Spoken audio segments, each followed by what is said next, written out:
44 Weirdest Fashion Trends Throughout History. Fashion has always been about suffering for beauty. But what people wore throughout history goes beyond uncomfortable into genuinely insane territory. We're talking feet deliberately broken and bound for 1,000 years, shoes so tall women needed servants to walk, dresses soaked in literal poison that killed their wearers, and corsets that crushed internal organs. These aren't exaggerations. These are 44 fashion trends people actually followed, often dying in the process. Number 27 will make you grateful for modern clothing. Let's expose fashion's darkest secrets. 1-foot binding.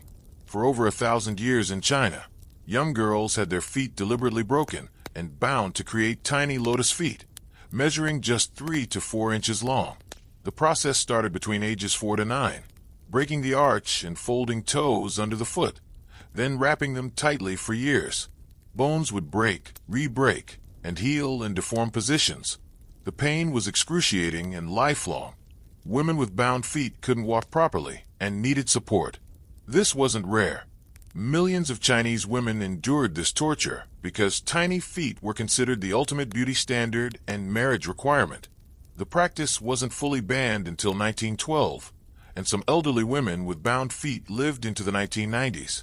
A millennium of deliberate childhood bone-breaking for fashion makes every modern beauty standard seem tame. 2 neck rings. Karen women in Myanmar wear brass coils around their necks from age 5, adding more rings over decades until they're wearing up to 25 pounds of metal. Contrary to myth, the rings don't actually stretch the neck. They push down the collarbone and compress the ribcage, creating the illusion of a longer neck. Removing the rings after years can cause the neck muscles to be too weak to support the head without assistance. Women report constant discomfort, difficulty sleeping, and permanent neck scarring. Originally a cultural tradition possibly meant to make women less attractive to slave traders, it's now perpetuated partly for tourism. Young girls continue this painful practice because it's become their cultural identity and economic survival, wearing heavy metal coils that deform their skeleton for life. 3 Chopins.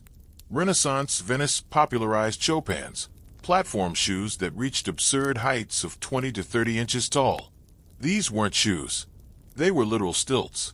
Wealthy women wore them to elevate themselves above muddy streets and display status through impractical height. Walking in Chopins was nearly impossible without servants on each side for support. Women would lean on walking sticks or 2 servants' shoulders just to move. Falls were common and dangerous, sometimes causing miscarriages. Venice eventually passed laws limiting Chopin height because women couldn't walk, and the trend was causing injuries. The higher your Chopins, the wealthier you were, because only the rich could afford servants to help them walk. Imagine needing 2 people to assist you in walking because your shoes are 2 feet tall. That was everyday fashion for wealthy Venetian women. 4 Corsets and tight lacing. Victorian corsets weren't just uncomfortable. They caused serious medical damage. Tight lacing to achieve 13 to 16-inch waists crushed internal organs, displaced livers, compressed lungs reducing breathing capacity, and caused frequent fainting. Ribs would actually deform and compress inward. Women couldn't bend at the waist, sit comfortably, or breathe deeply. Fainting couches existed specifically because corseted women would lose consciousness from restricted oxygen. Some women had ribs surgically removed to achieve smaller waists. Pregnancy in corsets risked miscarriage. Doctors documented liver damage, digestive problems, and musculoskeletal issues from lifelong corseting.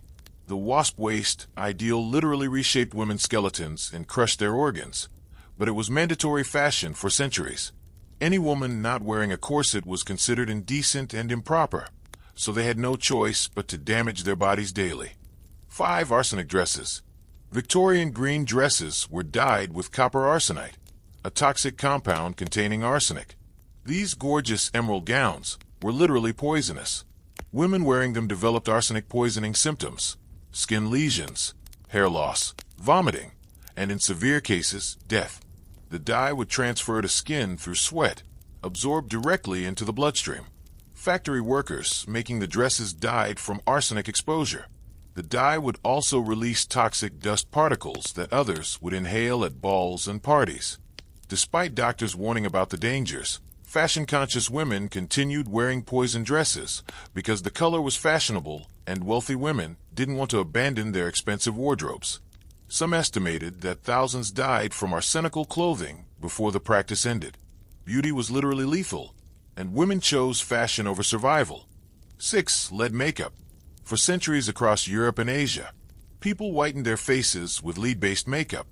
This created a pale, smooth complexion that was the beauty ideal, but lead is extremely toxic. Prolonged use caused lead poisoning, hair loss, skin discoloration, tooth decay, facial paralysis, blindness, brain damage, and death. Queen Elizabeth I famously caked her face in white lead makeup, which probably contributed to her hair loss and skin problems, leading her to apply even more makeup in a deadly cycle. The makeup would corrode the skin, creating sores and scarring, which users would cover with more lead makeup, worsening the damage. People knew it was harmful, doctors warned against it, but the pale ideal was so powerful that men and women poisoned themselves daily for decades. The pursuit of fashionable paleness left thousands disfigured and killed many others. 7. Crinolines. Crinolines were cage-like structures worn under skirts to create enormous bell-shaped silhouettes, sometimes extending 5 feet in diameter. These steel hoops were massive fire hazards. Women couldn't see their skirt hems, which would sweep across fireplaces, candles, and gas lamps. Crinoline fires killed thousands of women throughout the mid-1800s. The fabric would ignite, and the cage structure would trap women inside a burning dome they couldn't escape.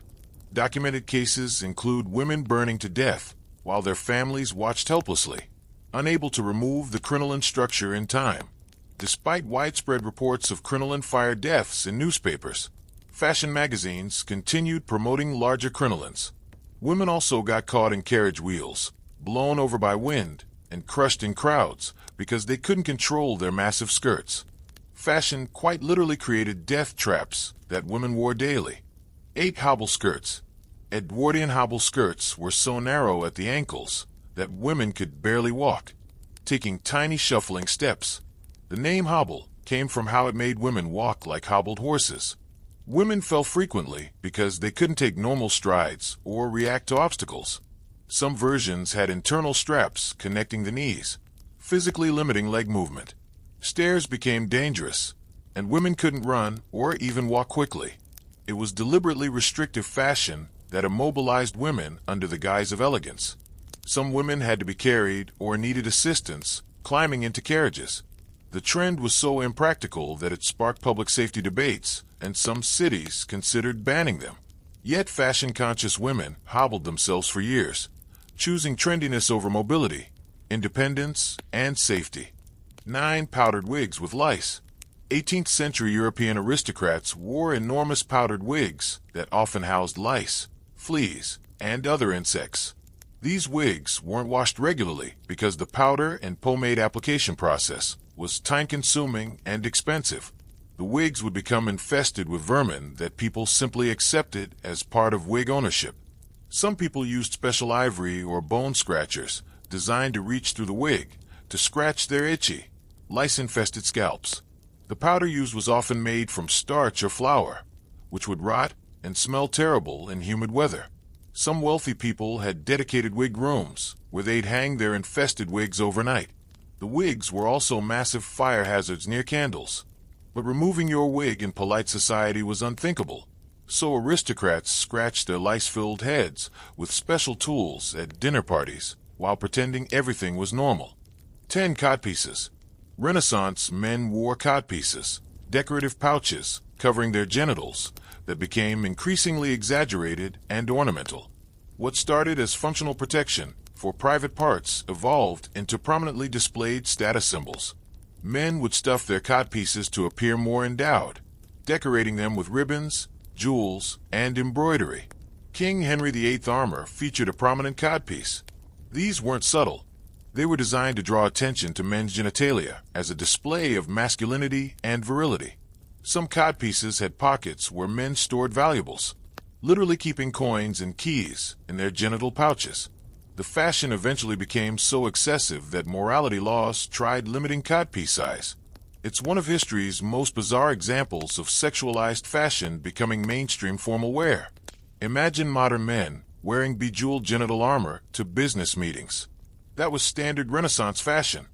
11. Mercury hat making. Hat makers used mercury compounds in felt production, leading to mercury poisoning that caused tremors, slurred speech, hallucinations, and personality changes. Mad as a hatter isn't just a phrase from Alice in Wonderland. It describes real occupational mercury poisoning that drove hat makers insane. The mercury would be absorbed through skin contact and inhaled as vapor during the felting process. Hat makers would develop severe neurological symptoms, uncontrolled muscle twitching, emotional instability, memory loss, and eventually dementia. Many died from mercury exposure.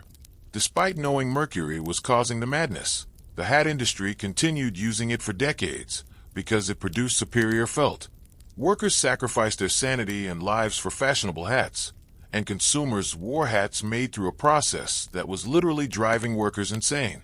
We're at number 11, and people have already poisoned themselves, caught fire, and gone insane for fashion. Hit that like button if you're shocked by how far people went for trends. It gets even more extreme. 12. Tapeworm diet pills. Early 20th century women would deliberately ingest tapeworm eggs in pills to lose weight. The tapeworm would grow inside them, consuming nutrients and causing weight loss. Once desired weight was achieved, they'd take medication to kill and expel the tapeworm, which could grow up to 30 feet long inside the intestines. Side effects included abdominal pain, nausea, weakness, vitamin deficiencies, intestinal blockage, and occasionally tapeworms migrating to other organs, including the brain. Some tapeworm diet products were fraudulent, containing no actual tapeworm, but others genuinely infected women with parasites. Women would willingly host intestinal parasites for months to achieve fashionable thinness. The practice continues today despite being illegal, with women purchasing tapeworms from unregulated international sources. Deliberate parasitic infection for weight loss represents one of fashion's most dangerous and disturbing beauty practices. 13. Radium beauty products. 1920s beauty products contained actual radioactive radium, marketed as giving skin a healthy glow. Radium face creams, soaps, and cosmetics were popular among wealthy women seeking eternal youth. The radioactivity would cause radiation burns, bone decay, anemia, and cancer. Some products were so radioactive they still register on Geiger counters today. The Radium Girls factory workers who painted watch dials with radium paint and licked their brushes to fine points developed horrific radiation poisoning. Their jaws literally rotted away and bones disintegrated. Yet companies marketed similar radioactive products for cosmetic use. Women applied radioactive cream to their faces daily, experiencing skin damage, hair loss, and developing cancers years later. By the time the dangers were fully understood, thousands had been exposed. Fashion's obsession with glowing, youthful skin led women to literally irradiate themselves. 14. Bullet bras. 1950s bullet bras created aggressively pointed, cone-shaped breasts that looked almost weaponized. These weren't natural looking. They were specifically engineered to create sharp, exaggerated points jetting forward. The structure was uncomfortable, with stiff underwires and structured cups that molded breasts into unnatural shapes. The pointier, the better. This fashion reflected the decade's obsession with exaggerated feminine curves and space-age aesthetics. Women's bodies were literally shaped into pointed missiles. Stars like Marilyn Monroe and Jane Russell popularized the look, and teenage girls wore them despite discomfort. The bras were so structured they barely moved, creating an almost armor-like chest appearance. Modern people see vintage bullet bras and laugh, but women wore these daily, reshaping their bodies to meet bizarre beauty standards that made them look less human and more like cartoon characters. 15. Lotus shoes. Shoes for bound feet, called lotus shoes, were 3 to 4 inches long, elaborately decorated, and extremely expensive. Wealthy families would commission multiple pairs, showcasing their daughters' successful foot binding. These tiny shoes symbolized femininity, status, and marriageability, but they represented generations of deliberate childhood abuse. The shoes themselves became fetishized objects, with men collecting them and women priding themselves on having the smallest feet. Elaborate embroidery and expensive materials went into creating shoes for deformed feet that could barely walk. Photography studios would pose women to display their lotus shoes while hiding their inability to walk properly. The shoes became more important than mobility, health, or comfort. Entire industries existed around creating beautiful footwear for painfully crippled feet. It's a perfect example of how fashion can make horrific practices seem desirable by surrounding them with beauty and luxury. 16. Zoot suits. 1940s zoot suits with extreme proportions, long draped coats, and wide-legged pants were more than fashion. They became so controversial that wearing them was nearly illegal during World War II. The U.S. government deemed them unpatriotic because they used excessive fabric during wartime rationing. The Zoot Suit riots of 1943 saw military servicemen attacking Latino and black youth wearing zoot suits in Los Angeles, stripping them and burning their clothes in the streets. Police arrested the victims, not the attackers. Wearing the wrong suit style could get you beaten, arrested, or branded unpatriotic. The zoot suit represented rebellion, cultural identity, and defiance of wartime conformity, making it dangerous to wear. Young men risked violence for their fashion choice, and some went to jail for clothing violations. Fashion became a political statement that authorities tried to literally criminalize and suppress through violence. 17. Bloomers. When Amelia Bloomer popularized loose-fitting pants for women under shortened skirts in the 1850s, society erupted in scandal. Women wearing pants was considered so offensive that Bloomer wearers faced harassment, mockery, and violence. Clergymen preached against them as sinful. Newspapers ran vicious cartoons. Women in bloomers were refused service in shops, denied entry to churches, and sometimes attacked on streets. The outrage wasn't about aesthetics. It was about women claiming comfort and mobility traditionally reserved for men. Bloomer herself eventually abandoned them due to intense social pressure. It would take decades before women's pants became acceptable. The reaction to bloomers shows how fashion polices gender roles. Women attempting to wear comfortable, practical clothing faced social punishment, public humiliation, and sometimes physical assault, simply for wanting to move freely in their clothes. The resistance to women wearing pants lasted well into the 20th century. 18. Bustles. Victorian bustles created enormous artificial rear ends through cage structures or padded shapes tied under skirts. Women's natural bodies weren't exaggerated. They wore architecture to create fashionable silhouettes. Bustles shifted throughout the 1800s from hips to rear, sometimes extending 2 feet behind the wearer. Women couldn't sit in normal chairs. Special bustle furniture was designed to accommodate the structures. Dancing was difficult, and intimate relations required removing multiple structural garments. Some bustles had springs and required engineering to stay in place. The fashion completely altered how women moved, sat, and interacted with spaces designed for human proportions. Women wore false, but made of steel whalebone, and padding weighing several pounds, all to achieve a fashionable rear silhouette that bore no relation to actual human anatomy. The female body wasn't enough. It needed architectural enhancement to be fashionable. 19. Blackened teeth. In medieval Japan and parts of Southeast Asia, ohaguro involved deliberately blackening teeth with iron and vinegar solution.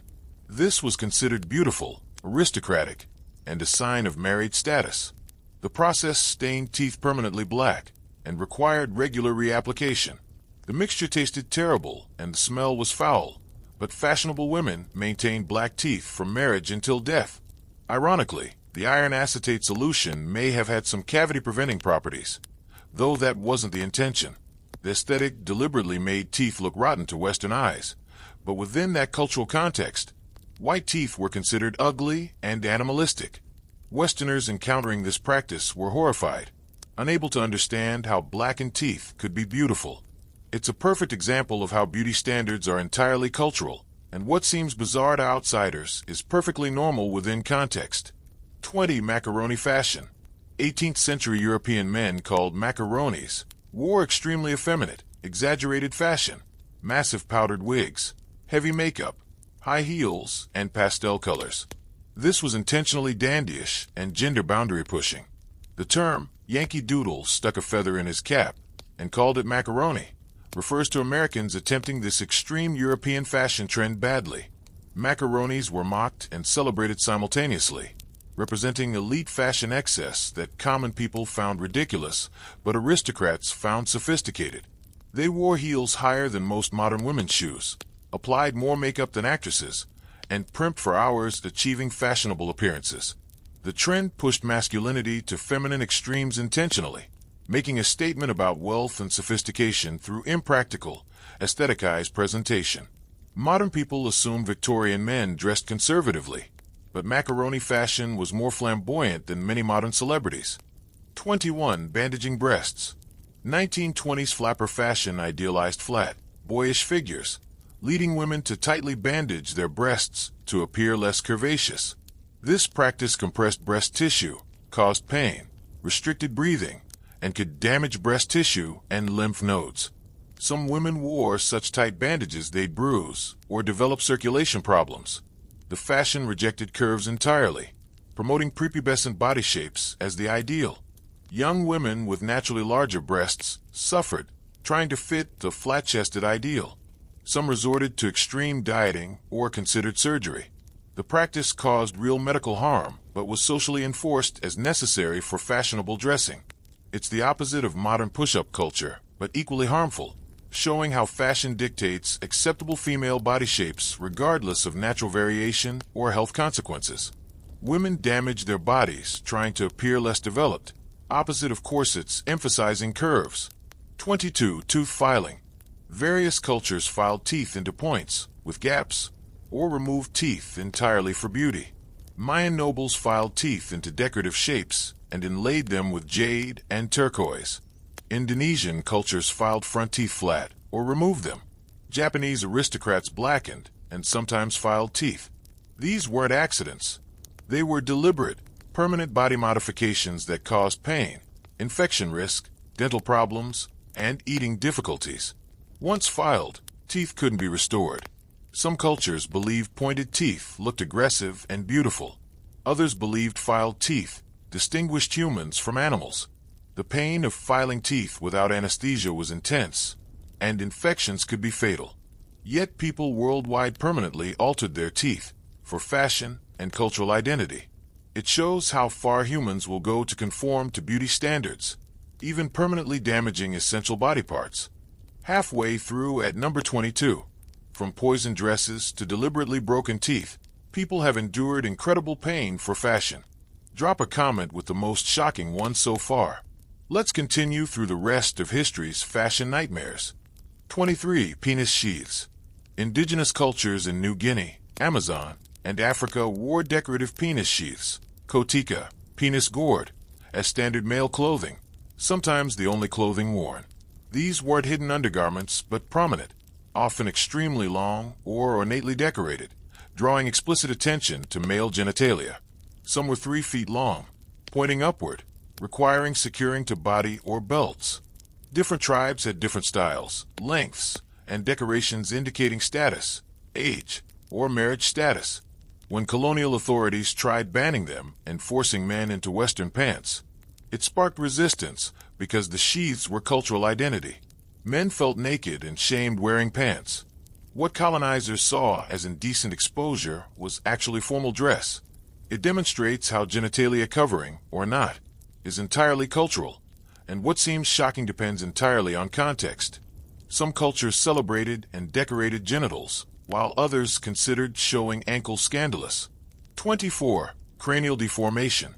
Cultures worldwide deliberately deformed baby skulls into elongated or flattened shapes by binding heads during infancy when bones were soft.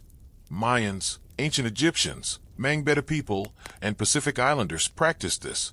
Parents would bind infants' heads between boards or with tight cloth wraps for months or years, permanently reshaping the skull as it grew. This was painless if started young enough, but permanently altered head shape. The reshaped skulls indicated nobility, beauty, or tribal affiliation.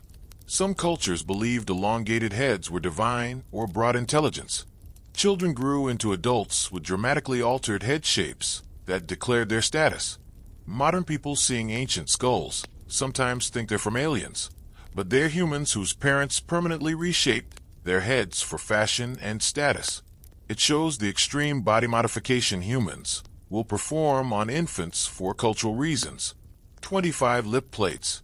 Ethiopian Mercy and Surma women wear lip plates inserted through cuts in lower lips, stretching them to enormous sizes, sometimes exceeding 5 inches in diameter. The process begins in adolescence by cutting the lip and gradually inserting larger plates over months or years. The stretching is painful, permanent, and causes drooling and speech difficulties. Removing plates after years leaves lips drooping and deformed.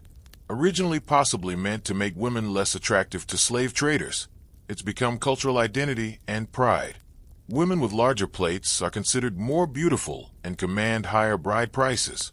Young girls undergo this painful process knowing it will permanently alter their face and ability to eat and speak normally, but it's necessary for full cultural participation and marriageability. Western observers are horrified, but within the culture, it's beauty and tradition. 26 tooth gaps. French fashion in the 1400s to 1500s considered gaps between front teeth attractive and fashionable. People without natural gaps would have dentists create them by filing or removing teeth. Some would wear spacers to push teeth apart, creating artificial gaps. Models and aristocrats showed off tooth gaps as status symbols. The trend eventually passed, leaving people with permanent gaps they'd paid to create that were no longer fashionable. It's an early example of elective cosmetic dentistry that permanently altered smiles based on temporary trends. Modern people spend thousands on braces to close gaps, while Renaissance people paid to create them. Fashion has made people enhance, remove, blacken, file, and gap their teeth throughout history. Teeth modifications for beauty have been extreme, permanent, and painful across cultures, showing how no body part is too essential to be altered for fashion. 27. Edwardian S-bend corset. The S-bend or health corset was marketed as ergonomic improvement over Victorian corsets, but was actually worse. It pushed breasts forward, hips back, creating an S-curve that strained spine unnaturally. Women couldn't stand up straight. The design forced permanent posture changes that caused severe back problems, compressed organs differently but equally harmfully, and caused pregnancy complications. The forward breast thrust caused back pain, while the backward hip thrust stressed lower spine. Despite being marketed as healthy, doctors documented increased injuries and chronic pain from S-bend corsets.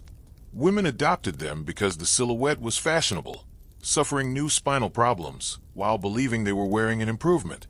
The S-bend shows how fashion markets harmful products as healthy, convincing people that torture devices are actually good for them through clever marketing and aesthetics. 28. Hair jewelry. Victorians wove jewelry from deceased loved ones' hair, wearing bracelets, rings, and brooch designs containing dead people's hair. This was mourning jewelry, but also everyday fashion.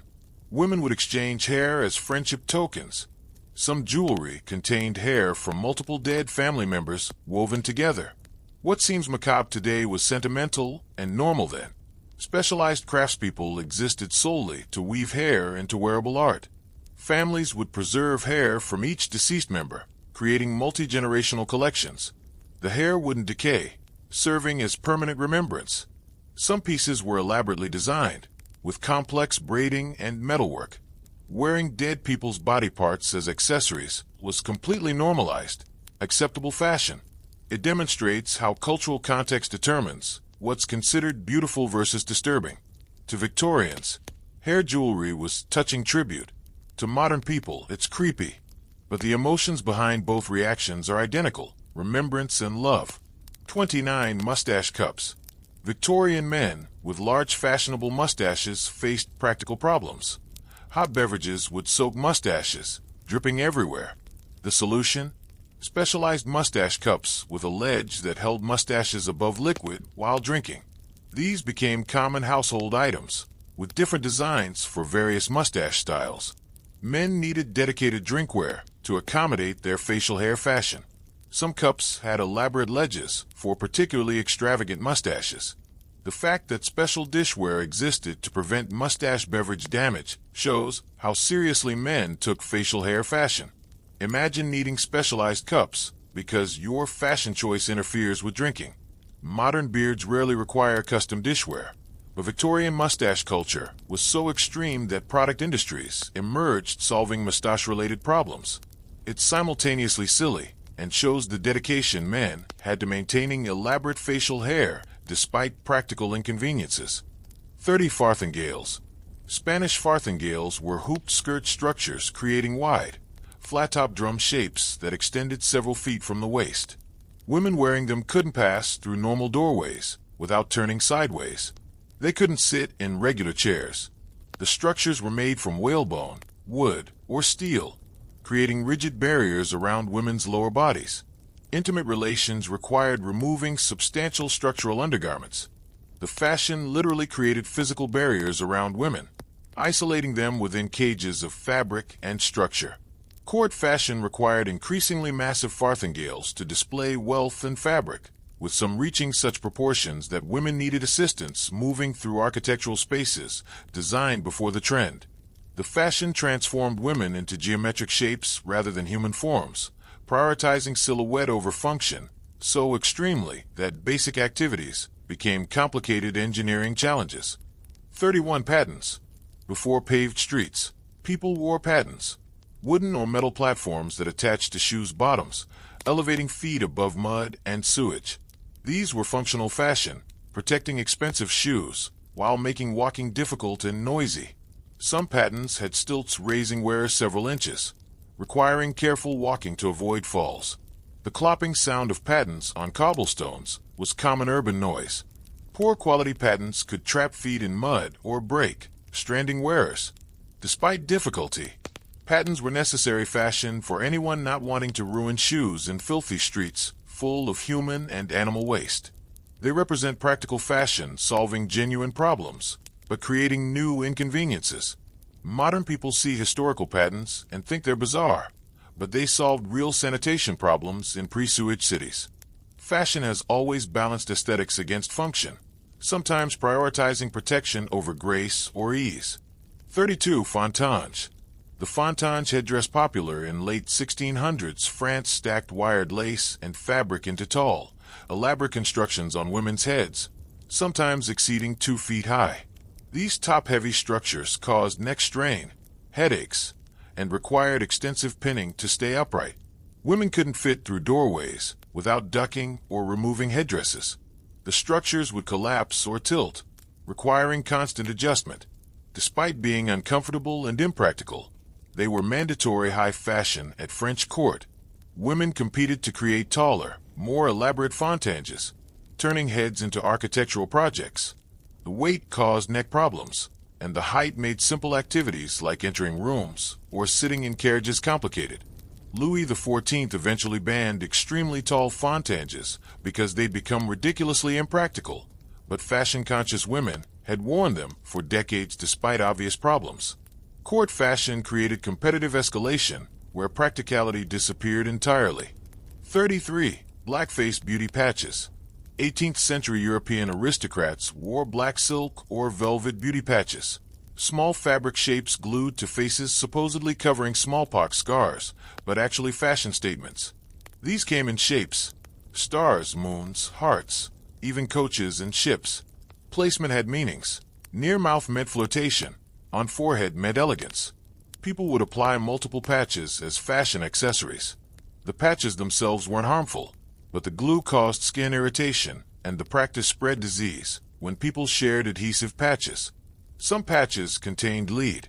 What started as practical scar covering became elaborate face decoration with complex social codes. Aristocrats literally glued fabric shapes to their faces daily as mandatory fashion, developing entire language systems around patch placement. It shows how fashion creates meaning from arbitrary choices, turning simple fabric bits into complex social communication. 34. Extremely long fingernails. Chinese aristocrats, particularly men, grew fingernails extremely long, sometimes exceeding 6 inches, as status symbols proving they didn't perform manual labor. The nails would curve, requiring careful protection and special nail guards. Daily activities became complicated. Writing, eating, dressing required adaptation or assistance. Breaking a long-cultivated nail was genuinely distressing, as it represented years of growth. Some guards were ornately decorated, becoming jewelry for fingernails. The fashion was exclusively for the wealthy, who could afford servants for tasks requiring dexterity. The longer your nails, the clearer your wealth and leisure. Modern people grow long nails for beauty, but historical extreme nails were explicit class markers, literally making manual labor impossible and requiring lifestyle supported by servants. Its conspicuous consumption through deliberately making yourself useless for practical work. 35. Pomanders. Medieval and Renaissance people wore pomanders, perforated metal containers holding aromatic substances, believing they prevented plague by masking bad air. These were fashionable accessories worn on chains or attached to clothing, often ornately designed and expensive. The aromatic contents didn't actually prevent disease, but pomanders became status symbols. Wealthy people would have multiple pomanders, with different scents for various occasions. The fashion emerged from incorrect medical theory, but became entrenched style. People thought they were preventing illness, while actually just wearing expensive perfume containers. It shows how medical misinformation can drive fashion trends, and how even fundamentally useless items become must-have accessories when enough wealthy people adopt them. Pomanders were Renaissance fashion based entirely on false science, but they looked good and signaled wealth, so people wore them for centuries despite ineffectiveness. 36. Bloomers for men. In the 1850s, 60s, some Western men briefly wore Turkish-style balloon pants inspired by Middle Eastern fashion. People mocked them for abandoning traditional trousers and adopting a foreign look. The style became linked to health reformers and alternative lifestyles, making wearers seem eccentric or politically radical. Although comfortable, men's bloomers never caught on because they looked unmasculine and too exotic. This shows how fashion strictly polices masculinity, ridiculing men who step outside accepted norms. 37. Poke bonnets. 1800s poke bonnets had such long forward brims that women lost all side vision and had to turn their entire head to see anything. They acted like horse blinders, making walking, crossing streets, and social interactions difficult. The huge brims were meant for sun protection but created tunnel vision. Some bonnets extended over a foot. Despite obvious dangers, the style stayed fashionable for decades, proving how fashion can sacrifice even basic senses for appearance. 38. Facial prosthetics. Wealthy Europeans with facial damage from syphilis or mercury treatments wore fake noses, ears, and facial pieces made of leather, wax, or metal. These weren't medical devices, but fashion tools to hide disease. They were uncomfortable, obvious, and often slipped off or melted in heat. Yet they were socially necessary. Showing real damage brought worse judgment. This shows how fashion can create new problems while trying to hide others. 39. Extremely pointed shoes. Medieval polanes had long pointed toes that could reach 2 feet. Walking became hard, running impossible, and stairs dangerous. Toe length showed status, and laws even set length limits by class. Despite being impractical, they stayed popular because they signaled wealth, shoes you couldn't work in. Today they seem absurd, but for centuries they were elite fashion. 40. Fur wraps alive.